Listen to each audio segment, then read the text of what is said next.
Hello मेरे प्यारे साथियों, स्वागत है आप लोगों को इस प्यारे से एजुकेशनल प्लेटफॉर्म रचित कुमार स्टडीज पर। साथियों, आज हम लोग अर्धवार्षिक परीक्षा 2024 के लिए वर्ग 7 का संस्कृत विषय के क्वेश्चन पेपर को देखेंगे, जिसका एग्जाम आप लोग को कल यानी 19 सितंबर को देना होगा। तो घबराने की कुछ ज़रूरत नहीं है, यहीं पर आपको सब प्रश्न पत्र मिलेंगे। तो कुछ घबराने की ज़रूरत नहीं है, सिर्फ आपको अच्छे से वीडियो को देखना है और प्रश्न पत्र को लिखना है, याद करना है। ठीक है, तो देखते हैं प्रश्न पत्र को। तो सबसे पहले आपको प्रश्न पत्र में अपना नाम लिखना होगा। देखिए यहाँ पर समय रहेगा 2 घंटा का। देखिए पूर्णांक रहेगा यानी कुल नंबर 50 नंबर का क्वेश्चन पेपर रहेगा। तो सबसे पहले नाम लिखना पड़ेगा, फिर विद्यालय का नाम लिखना होगा और वर्ग क्रमांक लिखना है, प्रखंड लिखना है और संकुल का नाम लिखना है और जिला का नाम लिखना है और यहाँ पर दिनांक लिखना है। ऐसे नहीं लिखना है, देखिए, और लाल पेन का यूज नहीं करना है। मैं ऐसे ही कर रहा हूँ ताकि आपको दिखाई अच्छे से पड़े।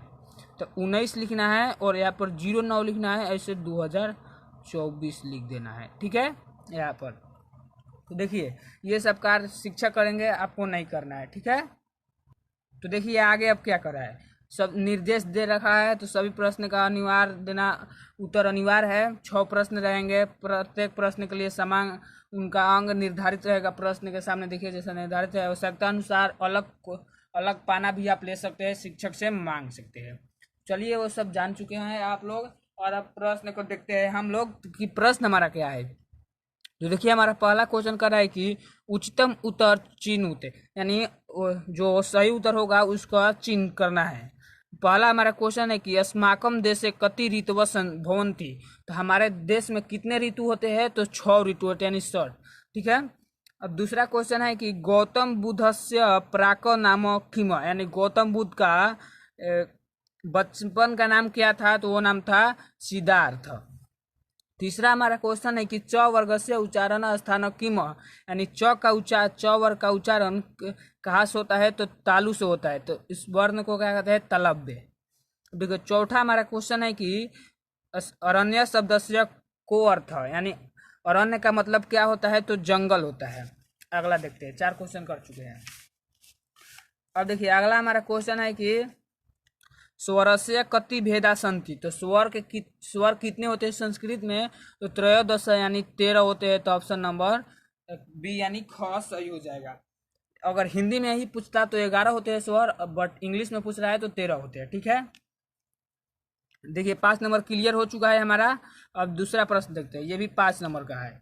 देखिए दूसरा हमारा क्वेश्चन क्या कर रहा है कि अधोलिखित वाक्या नाम रिक्त स्थानम पूरयन्तु, यानी जो आगे लिखा गया है वाक्य में, उसमें जो रिक्त स्थान है उसको पूरा करना है, यानी भरना है, जो यहाँ पर पोस्ट में दिया गया है उसमें से देखकर।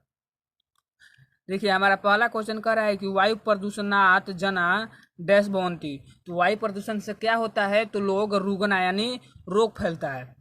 दूसरा क्वेश्चन है बहु भोजन डैशा जाए थे। बहु भोजन यानी अधिक भोजन करेंगे तो क्या होगा? हानिकारक होगा, क्षति पहुंचाएगा, तो हानिकारकम। तीसरा क्वेश्चन है अशांत मानव डैश युवा भवती। तो देखिए अशांत मानव क्या होता है? तो दानव भरा जाएगा। चौथा क्वेश्चन है अस्माकम मुखे डैश दंता संत, यानी हमारे मुख में कितने दांत होते हैं? तो हमारे मुख में होते हैं द्रात्रिसंत, यानी 32 दांत होते हैं। अब देखिए 5वां क्वेश्चन है जनवरी मास से डैश दिवसा भवन्ति, यानी जनवरी मास में कितने दिन होते हैं? तो 31, यानी 31 दिन होते हैं। ये 10 नंबर क्लियर हो गया, 5 नंबर उसमें से, 5 नंबर इसमें से। अब आगे रहते हैं। देखिए हमारा अगला प्रश्न है कि 3 नंबर सुमेलन कुरुते, यानी मिलान कीजिए। स्तंभ है और ये स्तंभ है, मिलान करना है। जैसे सुख्यम का हो जाएगा, ये विलोम शब्द लगता है, पूछ रहा है। सुख्यम का हो जाएगा दुख्यम। देखिए लाभकारक का हानिकारकम, उचितम का अनुचितम, दीर्घ जीवनम का अल्प जीवनम, स्वकीयम का परकीयम। हो गया। अब देखिए चौथा क्वेश्चन। चौथा हमारा क्वेश्चन कर रहे हैं निम्नलिखित पदा नाम संधि विच्छेद कुर्वन्तु। तो देखिए पहला है तथेव का यानी संधि विच्छेद करना है, तथा प्लस एव। वसुधैव का वसु प्लस अधैव, दीप का दीप प्लस उत्सव, हितोपदेश का हित प्लस उपदेश, अल्पहार का अल्प प्लस आहार। ठीक है, कितना नंबर क्लियर हो चुका है? तब 20 नंबर क्लियर हो गया। अब हमारा लिखने वाला क्वेश्चन है, जो लिखने में देखिए अधिक शब्दों में। 5वां हमारा क्वेश्चन कर रहा है कि 5 नंबर का क्वेश्चन है, एक ही प्रश्न। भू या अस धातो परस्मय पैदी लकारे रूपानी लिखंतु, यानी हमें लिखना है रूप इसका। देखिए मैंने लिखा है किसका, ये गलत है, मैंने लिखा है भू का। देखिए यहाँ पर लिखा है मैंने, वहाँ पर गलत हो चुका था। तो देखिए भव क्या है, भू ना, देखिए उसका ही लिखा है कि भवती भवत भवंती भवासी भवथ भवथ भवामी भवाव भवाम, यही लिखना है। ठीक है, अब देखते हैं, पांचवा प्रश्न था, तो इसमें से हमारा 5 नंबर आ गया, यानी 25 नंबर हमारा क्लियर हो चुका है।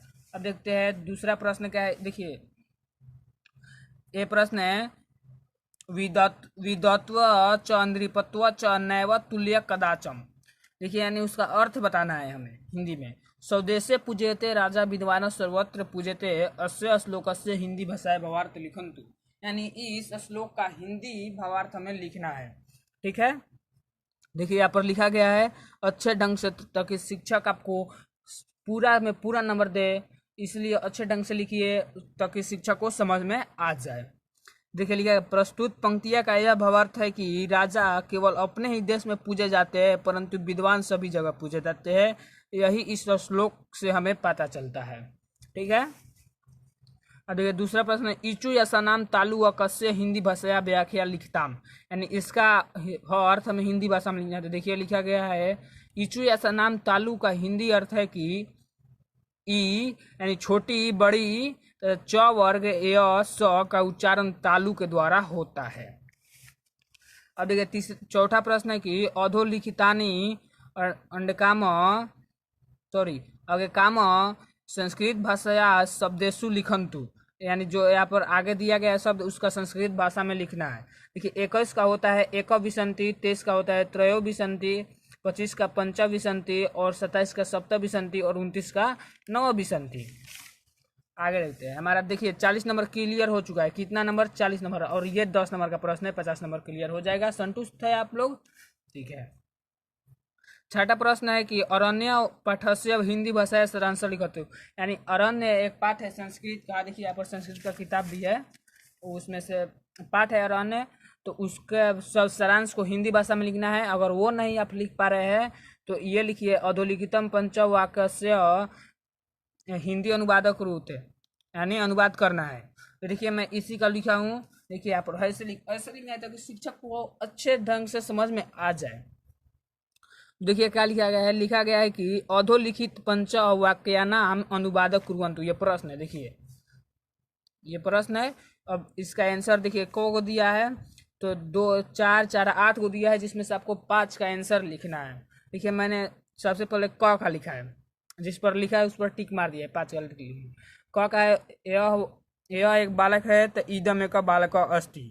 ख का लिखा है कि राम पुस्तक पठति, राम पुस्तक पढ़ता है। ग है वह घर जाता है तो स्वगृह गच्छति। अब लिखा है अंग का, तो सीता गीत गाती है तो सीता गीतम गायति। अब च का लिखा है मेरा नाम महेश है तो मम नाम महेश अस्ति। ऐसे ही आप लोग को सारा क्वेश्चन कंप्लीट करा दिया मैंने। अब मिलते हैं अगले वीडियो में, नेक्स्ट वीडियो में। Thank you. अब मिलते हैं अगले वीडियो में, तब तक के लिए आप लोग चैनल को सब्सक्राइब किए रखिएगा ताकि अगला वीडियो मैं डालूँ तो आपके पास नोटिफिकेशन पहुंच जाए। ठीक है।